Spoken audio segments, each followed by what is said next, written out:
Hello friends, तो आज मैं आपको कच्चे केले की सब्जी बनाने की एकदम अलग रेसिपी बताऊंगा। इस तरीके से आप ये सब्जी बनाएंगे ना, बहुत ही टेस्टी बनेगी खाने में। तो चलिए रेसिपी शुरू करते हैं। सबसे पहले यहाँ पे मैंने 4 पीस कच्चे केले के लिए, आजकल मार्केट में इजीली मिल जाते हैं। तो सबसे पहले हम केलों को बॉईल करेंगे। देखिए कुकर में मैंने थोड़ा सा पानी ऐड कर दिया है और जो हमने केले लिए थे वो भी इसमें डाल देते हैं।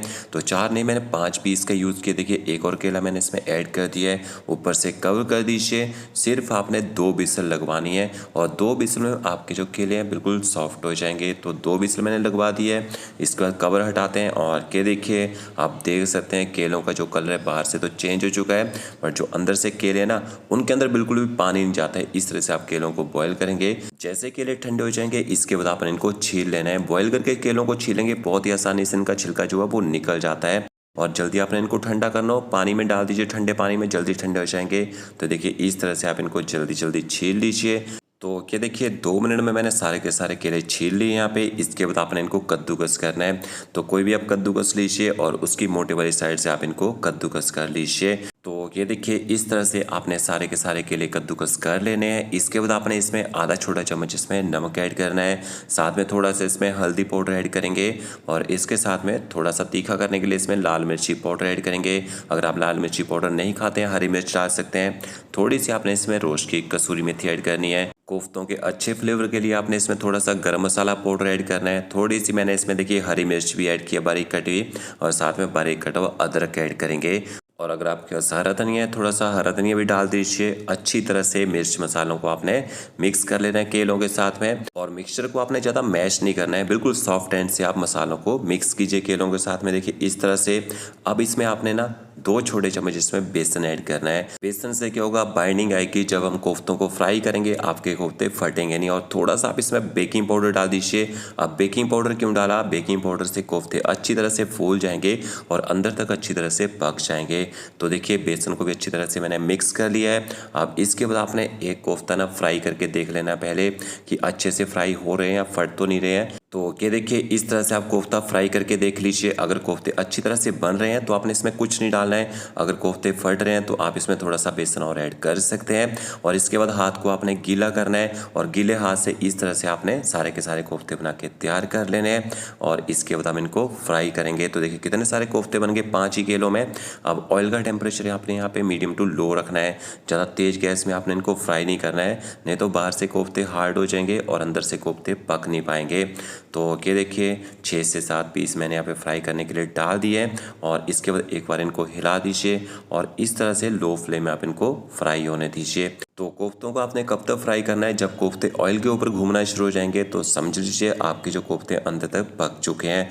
और ये देखिए बाहर से अच्छा कलर भी आ चुका है। तो इसके बाद आपने कोफ्तों को निकाल लेना है और इसी तरह से आपने सारे के सारे कोफ्ते फ्राई करके रख लेने हैं। अब इसके बाद हम इसकी ग्रेवी बनाएंगे। ग्रेवी बनाने के लिए 2 प्याज और 2 टमाटर लिए मैंने। प्याज को बारीक काट दिया है, टमाटरों को मैंने पीस लिए यहाँ पे। फिर यहाँ पे मैंने कढ़ाई ली है, उसमें थोड़ा सा सरसों का तेल ऐड करेंगे। सरसों के तेल को आपने थोड़ा सा गर्म कर लेना है। उसके बाद आपने इसमें थोड़े से खड़े मसाले ऐड करने हैं। 2 तेज पत्ता, दालचीनी, छोटी इलायची और लौंग का यूज़ किया है। साथ में थोड़ा सा साबुत जीरा डाला है मैंने। थोड़ी सी इसमें हींग ऐड करेंगे। तो मसाले अच्छी तरह से चटक चुके थे। इसके बाद आपने बारीक कटा हुआ इसमें प्याज ऐड करना है और प्याज में साथ में थोड़ा सा आप नमक भी डाल दीजिए। नमक के साथ प्याज को पकाएंगे। प्याज में अच्छा कलर आता है, अच्छा क्रंच भी आता है। गैस की फ्लेम आपने हाई रखनी है। हाई फ्लेम में प्याज को अच्छी तरह से आपने पका लेना है। तो देखिए प्याज का कलर यहाँ पे थोड़ा चेंज हो चुका है। 1 चम्मच भर के मैंने इसमें अदरक लहसुन का पेस्ट ऐड किया है। अब आपने गैस की फ्लेम मीडियम रखनी है और मीडियम फ्लेम में अदरक लहसुन के पेस्ट को भी अच्छी तरह से पका लेना है। तो देखिए प्याज का कलर अच्छी तरह से लाइट गोल्डन ब्राउन हो चुका है। आधा चम्मच आप इसमें हल्दी पाउडर ऐड कर दीजिए। आधा चम्मच मैंने इसमें कश्मीरी लाल मिर्च पाउडर ऐड किया है। थोड़ा सा धनिया पाउडर और थोड़ा सा आपने इसमें जीरा पाउडर ऐड करना है। और गैस की फ्लेम आपने एकदम लो कर देनी है। मसालों को भी प्याज के साथ अच्छी तरह से मिक्स कर लीजिए। मसालों को आपने पकाना नहीं है, सिर्फ आपने मिक्स करना है। देखिए इस तरह से। और साथ साथ में आपने इसमें टमाटो प्यूरी ऐड कर देनी है, जो टमाटर हमने पीस के रखे थे। थोड़ा सा नमक मैंने इसमें और ऐड कर दिया है। नमक हमने पहले भी सब्जी में ऐड किया है, तो थोड़ा ही आपने नमक डालना है। गैस की फ्लेम हाई करेंगे। हाई फ्लेम में आपने टमाटरों को तब तक पकाना है जब तक टमाटर पकने के बाद अच्छी तरह से ऑयल ना छोड़ दें। तो देखिए टमाटरों ने ऑयल छोड़ दिया है। 3 बड़े चम्मच आपने इसमें दही ऐड करना है। और दही आपकी फ्रेश होनी चाहिए, खट्टी दही का यूज़ नहीं करना है, नहीं तो ग्रेवी जो खट्टी हो सकती है।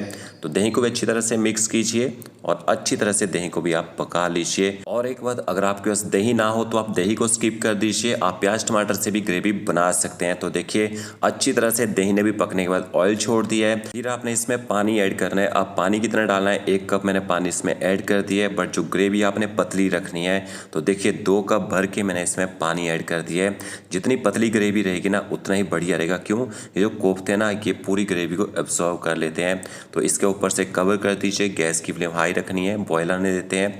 तो ये देखिए बॉयल आ चुका है ग्रेवी में। इसके बाद आपने इसमें थोड़ी सी चीनी ऐड करनी है, बिल्कुल थोड़ी सी शुगर डालिएगा। आप गुड़ भी डाल सकते हैं शुगर की जगह। थोड़ी सी आपने इसमें रोस्ट की कसूरी मेथी ऐड करनी है। जो ग्रेवी बनेगी ना थोड़ी सी मीठी लगनी चाहिए, बिल्कुल थोड़ी सी। और इसके बाद आपने इसमें कोफ्ते ऐड कर देने हैं। तो सारे के सारे कोफ्ते एक बार में इसमें ऐड कर देते हैं ताकि कोफ्ते ग्रेवी को एब्जॉर्व कर लें और थोड़े से सॉफ्ट हो जाए इसके अंदर जाके। और एक बात, अगर आप इस सब्जी को साथ साथ में बना के सर्व करना चाहते हैं तो ग्रेवी ठीक है, इतनी पतली चलेगी। बट अगर आप इस सब्जी को ना 2 घंटे या 1 घंटे के बाद सर्व करेंगे ना तो आपने 2 की जगह 3 कप पानी ऐड करना है इसमें। लास्ट में ऊपर से थोड़ा सा गर्म मसाला पाउडर और हरा धनिया डाल दीजिए। और इस सब्जी को आप राइस के साथ खाइए, रोटी के साथ खाइए, बहुत ही टेस्टी लगती है खाने में। फ्रेंड्स वीडियो अच्छा लगा होगा लाइक शेयर कमेंट जरूर कीजिएगा। Okay friends, thank you.